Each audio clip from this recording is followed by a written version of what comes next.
اللہ رب العالمین نے اپنا احسان جتاتے ہوئے فرمایا اللہ کی رحمت سے آپ ان لوگوں کے لیے یعنی امت کے لوگوں کے لیے نرم دل اور نرم طبیعت ہو گئے، ورنہ اگر آپ سخت دل اور سخت طبیعت کے مالک ہوتے، بد زبان اور بہت زیادہ زبان درازی کرنے والے ہوتے تو یہ سب کے سب آپ سے منتشر ہو جاتے، بکھر جاتے اور آپ سے کٹ کر چلے جاتے۔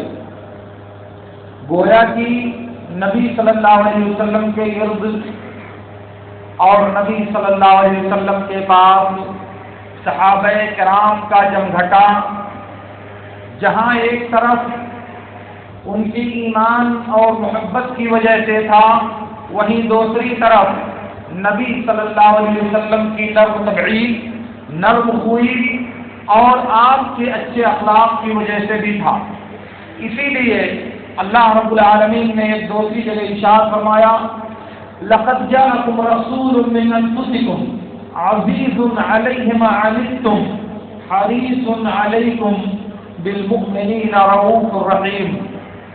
تمہارے درمیان تمہیں میں سے ایک رسول آیا ہے جسے تم پر دشوار گزرنے والی چیزیں دشوار گزرتی ہیں، جو چیزیں تم کو پریشان کرتی ہیں ان چیزوں سے یہ نبی پریشان ہو جاتے ہیں، اور وہ تمہاری ہدایت کے سخت حریص اور سخت زیادہ شوق رکھنے والے ہیں، اور مومنوں کے ساتھ رحم دل اور مہربان ہیں، رافت و رحمت والے ہیں مومنوں کے ساتھ۔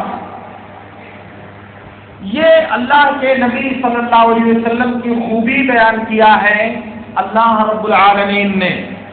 اور میں آپ سے عرض کرنا چاہتا ہوں کہ اللہ کے نبی صلی اللہ علیہ وسلم اپنی ان خوبیوں کی وجہ سے اپنے صحابہ کرام سے کتنی محبت کرتے تھے۔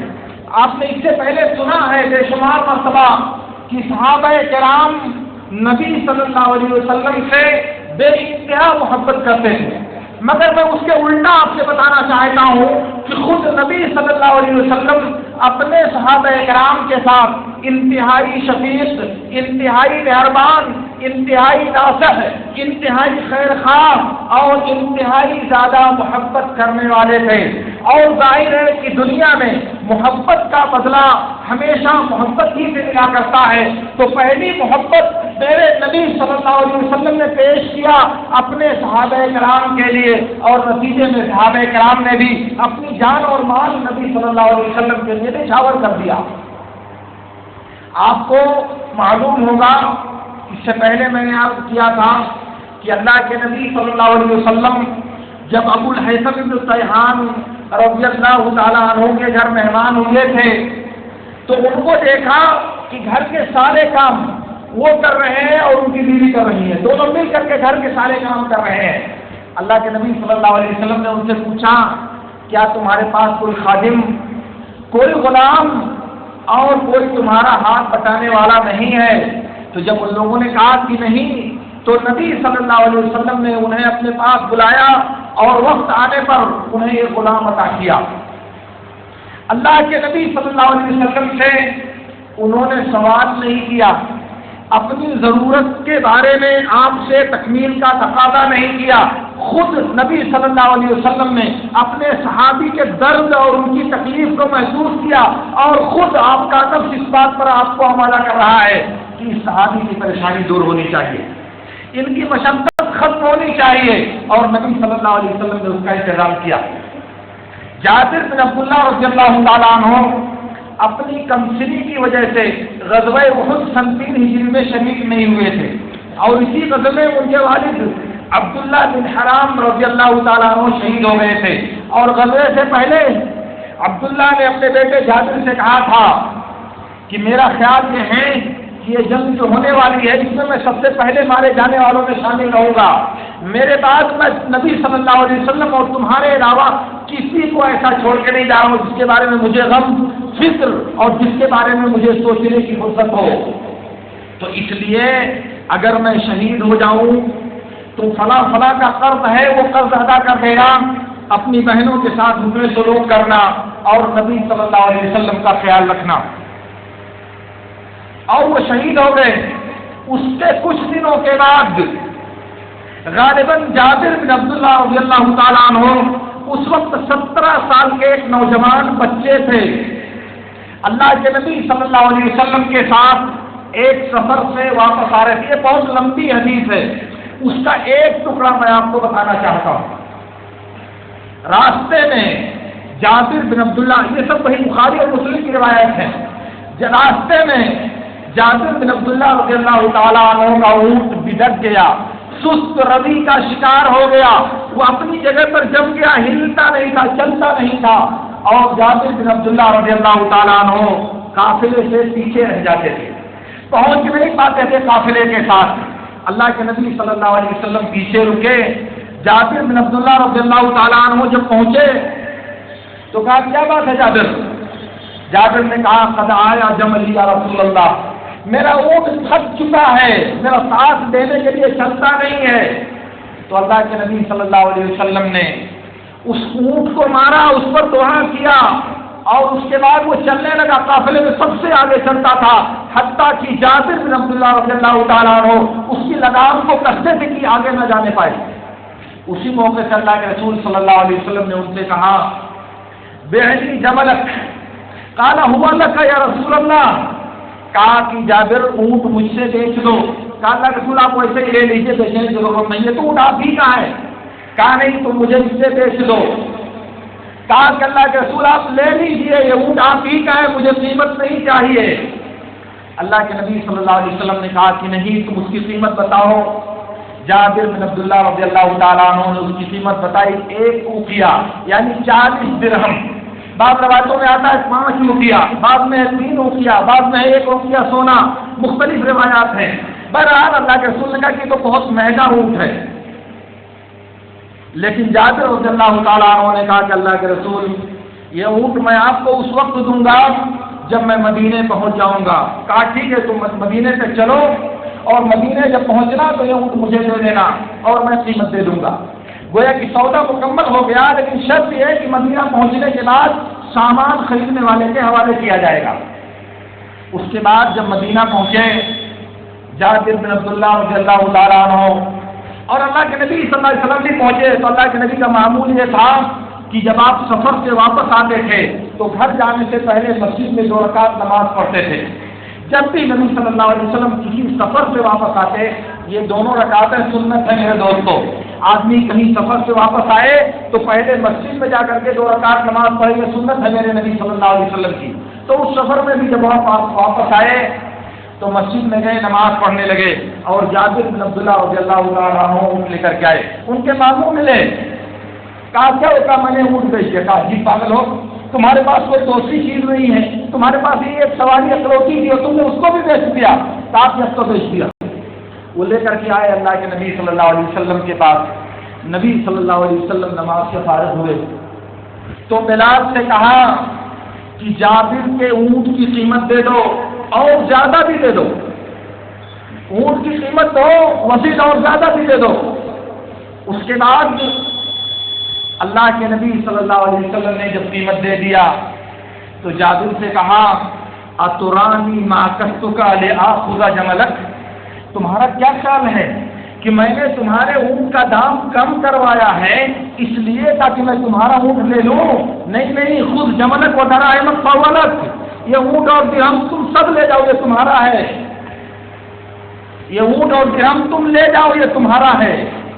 اللہ کے نبی صلی اللہ علیہ وسلم کو معلوم ہے کہ جابر بن عبداللہ رضی اللہ تعالیٰ عنہ اپنے باپ کے چھوڑے ہوئے قرض کی وجہ سے بہت مقروض ہیں، اور قرض کی ادائیگی کی سبیل آگے حدیث میں ذکر ہے وہ کیسے پیدا ہو رہی ہے، مگر اللہ کے نبی صلی اللہ علیہ وسلم جابر بن عبداللہ رضی اللہ تعالیٰ عنہ کی مدد کرنا چاہتے ہیں۔ آپ کے صحابی ہیں، ان کے قرض کا بوجھ آپ کو معلوم ہے، مگر سامنے سے اگر پیش کرے مدد تو غیرت کی وجہ سے وہ قبول کرنے کے لیے تیار نہیں ہیں۔ تو میرے نبی صلی اللہ علیہ وسلم نے اپنی شدت محبت کی وجہ سے راستہ یہ نکالا کہ یہ پیسہ ڈائریکٹ دینے کے بجائے یہ سامان خریدنے کے بعد یہ قیمت ان کو لوٹا دی جائے اور سامان بھی لوٹا دیا جائے۔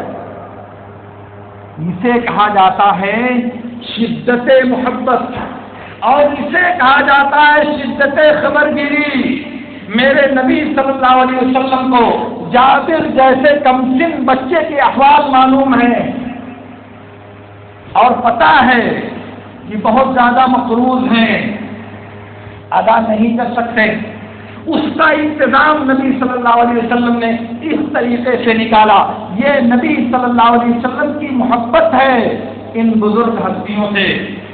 اور سنیں، صحیح مسلم کی ایک روایت میں ہے، عبد الرحمن بن ابی لیلہ رحمت اللہ علیہ کہتے ہیں کہ مقداد بن اسود رضی اللہ تعالیٰ عنہ نے کہا کہ میں اور میرے دو ساتھی اللہ کے رسول صلی اللہ علیہ وسلم کے پاس آئے، اور حدیث کا لفظ ہے وَقَدْ ذَهَبَتْ أَسْمَاعُنَا وَأَبْصَارُنَا مِنَ الْجَهْدِ، شدت بھوک کی وجہ سے ہماری بینائی اور ہمارے کان سب مفلوج ہو چکے تھے، یعنی اتنا تھک چکے تھے، پریشان ہو چکے تھے آتے سفر میں کہ کچھ ہوش و حواس نہیں تھا۔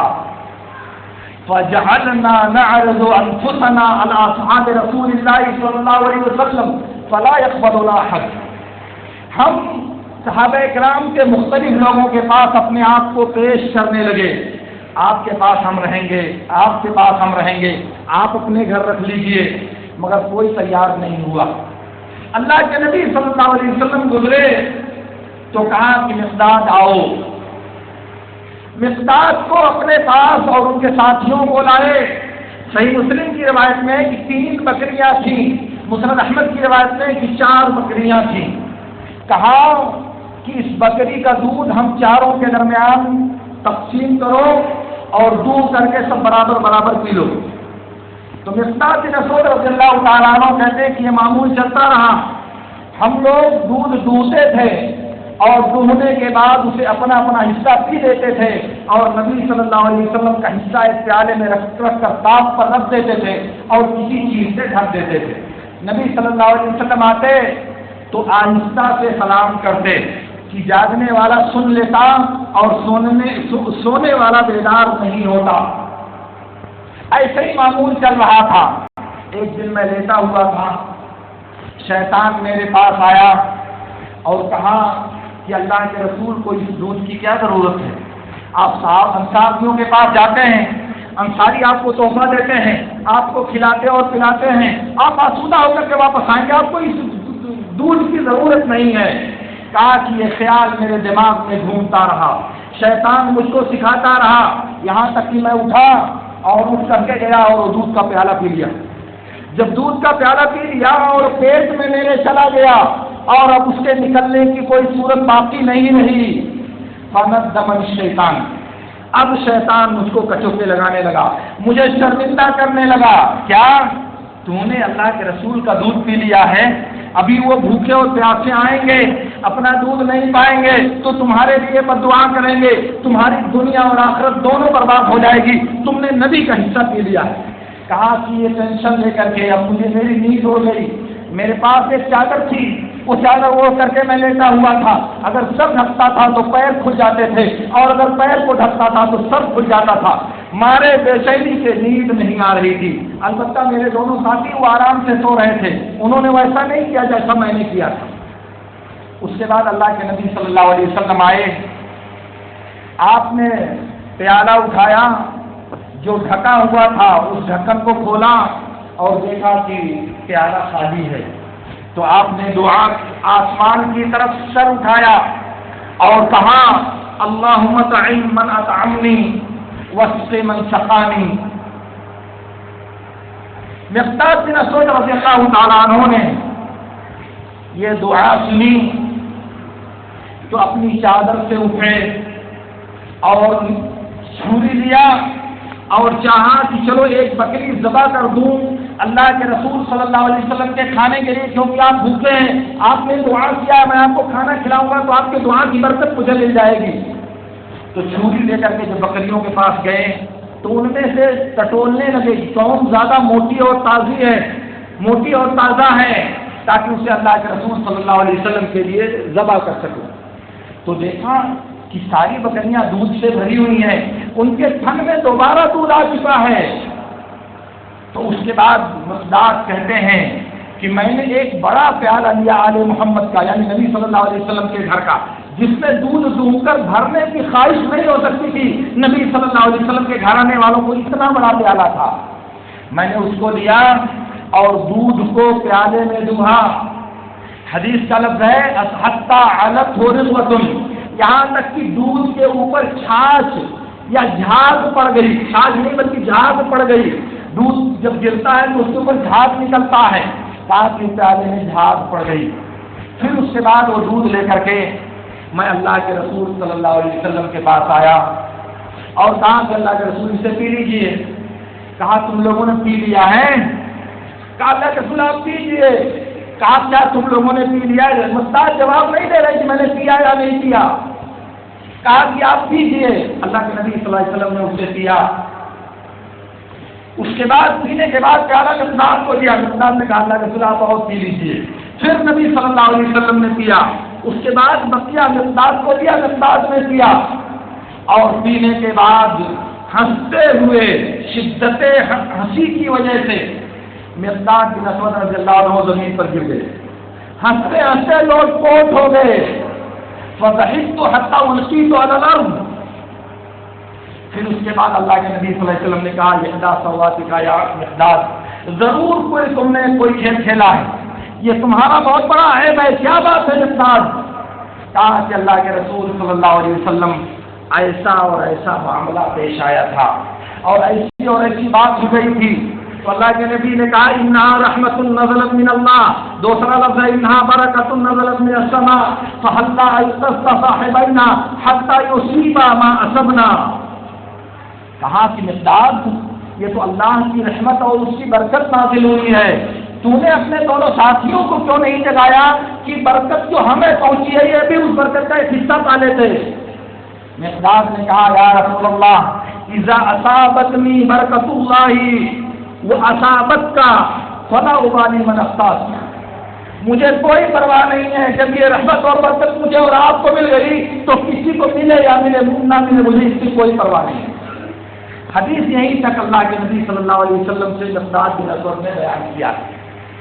میں آپ کو جو بات بتانا چاہ رہا ہوں کہ اللہ کے رسول نے دودھ پی لیا، مقداد نے دودھ پی لیا، مگر نبی صلی اللہ علیہ وسلم کو فکر ہوئی کہ یہ جو دو صحابی میرے سو رہے ہیں ان کو بھی اللہ کی اس برکت کا حصہ ملنا چاہیے تھا، اور کیوں نہیں تو نے ان کو بیدار کیا؟ حالانکہ وہ پی چکے ہیں اپنا حصہ دودھ، شام کا ان کا کھانے کا جو حصہ تھا وہ لے چکے ہیں، مگر جب اضافی برکت میرے نبی صلی اللہ علیہ وسلم کو ملی تو کہا کہ ان کو بھی تمہیں بیدار کرنا چاہیے تھا، انہیں بھی اپنی اس برکت میں شامل کرنا چاہیے تھا۔ مقداد کو پرواہ نہیں ہے کہ کوئی پائے یا نہیں، ان کو فکر نہیں ہے، اور وہ دونوں لوگ مقداد کے ساتھ آئے ہیں، انہی کے دوست، انہی کے ہم نشین ہیں وہ، اور ان کو کوئی پرواہ نہیں ہے، مگر میرے نبی صلی اللہ علیہ وسلم کو اتنی محبت ہے اپنے صحابہ سے، میرے نبی صلی اللہ علیہ وسلم کو اتنی الفت ہے اپنے صحابہ سے، کہا کہ ان کو بھی تمہیں جگانا چاہیے تھا تاکہ برکت کا یہ دودھ یہ بھی نوش فرما لیتے۔ یہ ہے نبی صلی اللہ علیہ وسلم کی اپنے صحابہ سے محبت۔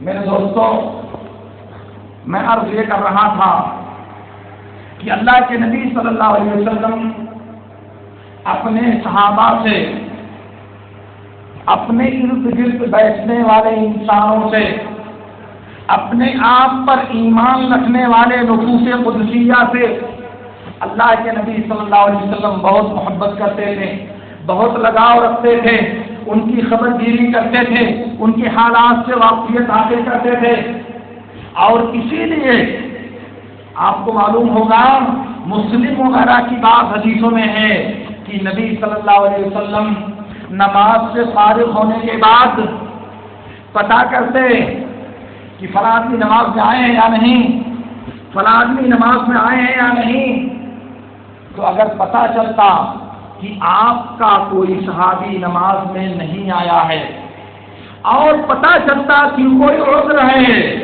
بیمار ہے، پریشان ہے، تو اس کی خبرگیری کرنے کے لیے نبی صلی اللہ علیہ وسلم اس کے گھر جاتے ہیں۔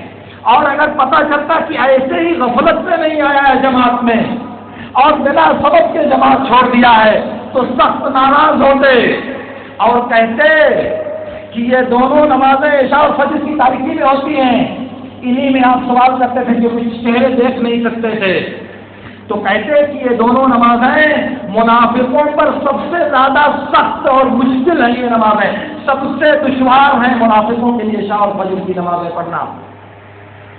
تو میں عرض یہ کرنا چاہ رہا تھا کہ نبی صلی اللہ علیہ وسلم اگر کسی صحابی کو غیر حاضر پاتے تو اس کے احوال کے بارے میں معلوم کرتے، اس کی خبرگیری کرتے۔ کوئی آدمی کسی کے بارے میں معلومات کیوں حاصل کرے گا؟ کسی کی خبرگیری کوئی آدمی کیوں کرے گا؟ اس لیے کہ اس کو اس سے لگاؤ ہے، اس کو اس سے محبت ہے، اس کی پریشانی جان کر کے اس کا ازالہ کرنا چاہتا ہے۔ ورنہ بخاری، ترمذی اور مسند احمد وغیرہ کی روایت میں ہے۔ بہرحال بات میری جلدی ہوتی جا رہی ہے، میں اسی پر اپنی بات کو ختم کرنا چاہتا ہوں اور اللہ رب العالمین سے دعا کرتا ہوں کہ اللہ رب العالمین جس نبی کی عظمت اور جس نبی کی یہ خوبی ہے کہ وہ اپنے لوگوں سے بہت محبت کرتے تھے، ان سے ہمیں بھی محبت کرنے کی کوشش کرنی چاہیے، اور یہ محبت دل سے کرنی چاہیے، عمل سے کرنی چاہیے، اسوہ حسنہ کو اپنا کر کے کرنی چاہیے۔ اللہ رب العالمین ہمیں ان باتوں کی توفیق عطا فرمائے۔ وآخر دعوانا ان الحمد للہ رب العالمین۔ اقول لكم ما تسمعون